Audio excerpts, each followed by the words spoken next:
Good afternoon. This is your friendly neighborhood indie rapper, Open Mike Eagle. And when I'm not chewing on salmon jerky and avoiding Young Thug news, I like watching movies. Also, quickly, I did start a second channel, Other Mike Eagle, to put a lot of my live stream reactions and things there. Please do follow it. It is a little baby channel and needs lots of love. This video is about the movie Him, the new movie from Monkey Paw. I'm always excited when there's a new movie from Monkey Paw. Not only, I said Monkey Paw, Monkey Paw. Not only am I a fan, I've actually worked with them before on a television show loosely based on my life that got bought and shelved.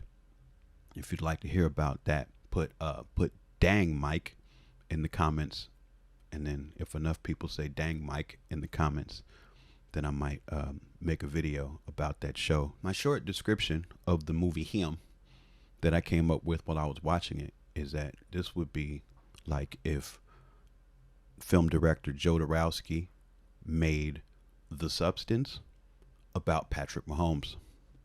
And like I said, I'm always excited to see a new Monkey Paw movie, especially one with the classic Monkey Paw short name. Get Out, Nope, Us, Him. It just fits together. Monkey Paw with the short titles. It just works. If I were to pitch them a movie, it would either be called Dang or Oh Snap or Bars. Bars would be about, it'd be a film where a rapper goes to jail and builds an empire slanging chocolate bars. See, bars. There's bars all over it. Just these things they just write themselves. But I was really excited to see Him because of the subjects that it deals with. It seems like it was going to be dealing with a lot of topics that I'm interested in, like the psychology of going from rags to riches in a way that professional athletes do, or the high pressure fanaticism of pro sports, or whether or not celebrity athletes get down with weird blood rituals like I always hear about in the barbershop. The imagery of the trailers and the poster made it seem like it was going to be dealing with these topics, so I was very much automatically excited for it.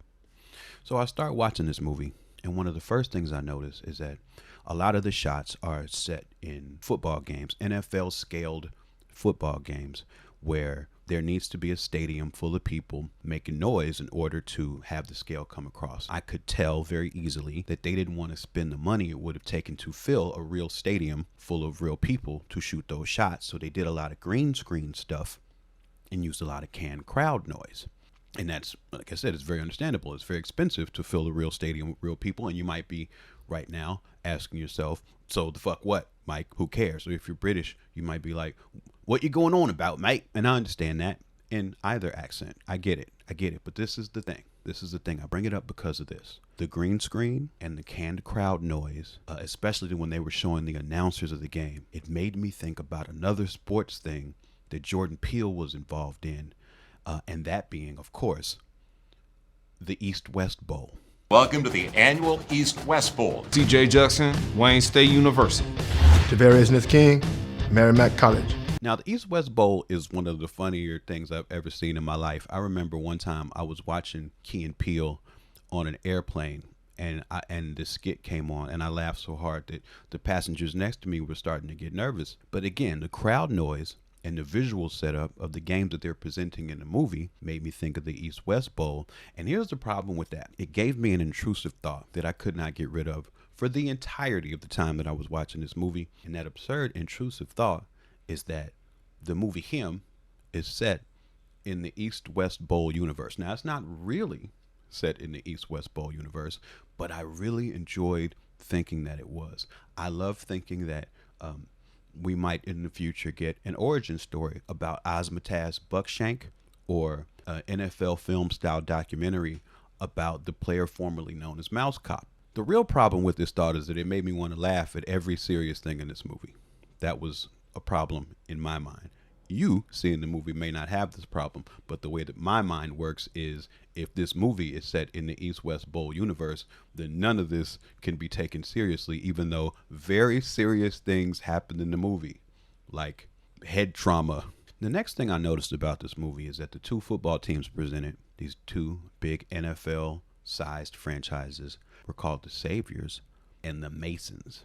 Now, again, This gets me excited because now I feel like I'm back in the barbershop. We're about to talk about saviors and masons. Somebody's going to come in trying to sell incense. Like, I'm going to be right at home. Because then you start asking, like, oh, what's the film trying to say about the link between pro athletes and secret societies and celebrities and magical symbolism and the dark arts? And then the movie doesn't bring these things up really again at all. Not particularly with the Masons anyway. It does get into some secret society stuff. And I must say, there will be spoilers. There will be lots of spoilers for him in this video.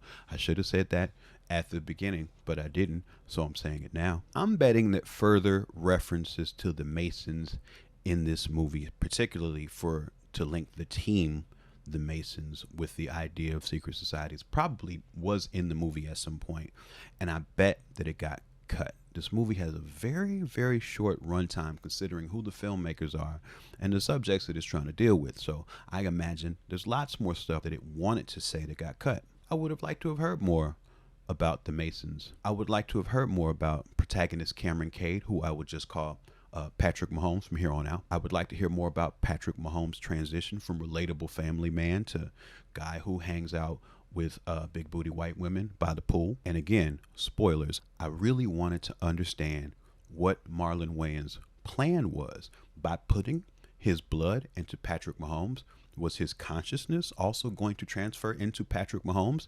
Is this one consciousness that just gets put in one quarterback and then another quarterback and another quarterback for centuries? That seems like a weird idea that I would like to probably hear more about and understand. I think that's a weird way to use immortality.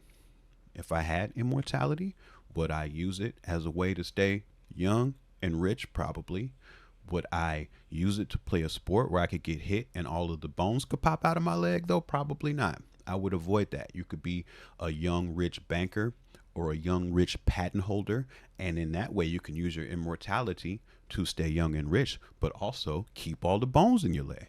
But pulling that thread about the feasibility of Marlon Wayans' plan leads me to another sort of interesting thing about this movie and another potential way to see it. Because very early on in this movie, Patrick Mahomes gets hit in the back of the head by a very spooky water buffalo. And then from that point forward, they show him dealing with the effects of head trauma. So it sort of calls into question whether or not any of the things that we see in this movie actually happened. And I don't mean happened in real life. I mean happened in the reality of the movie. Did Marlon Wayans sneak his blood into Patrick Mahomes? Did Patrick Mahomes beat all those people to death with a hammer and just walk away like nothing happened? Did Julia Fox really have a big booty and no eyebrows? We really don't get answers to these questions because all of the things in the movie happen. We watch them all happen and then the credits roll. And then when the credits roll, a very weird thing happened to me because it was right then, right there at the end of the movie, when I had been sitting, thinking thoughts, watching the movie, making mental notes the whole time. It wasn't until it was finished that I learned that Jordan Peele did not direct this movie. And then immediately after that, I learned that Jordan Peele did not write this movie. Now, I wasn't upset about this. I only had myself to be mad at. It was me. I didn't read the poster close enough. It said produced by Jordan Peele, but I didn't really read it that close.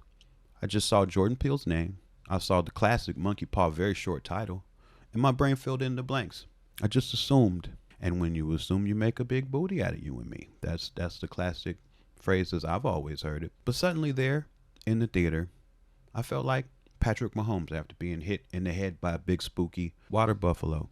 I was confused. I was disoriented. I give him 6.5 out of 10 concussions. Like and subscribe, homie, friend. It's free. Stop playing.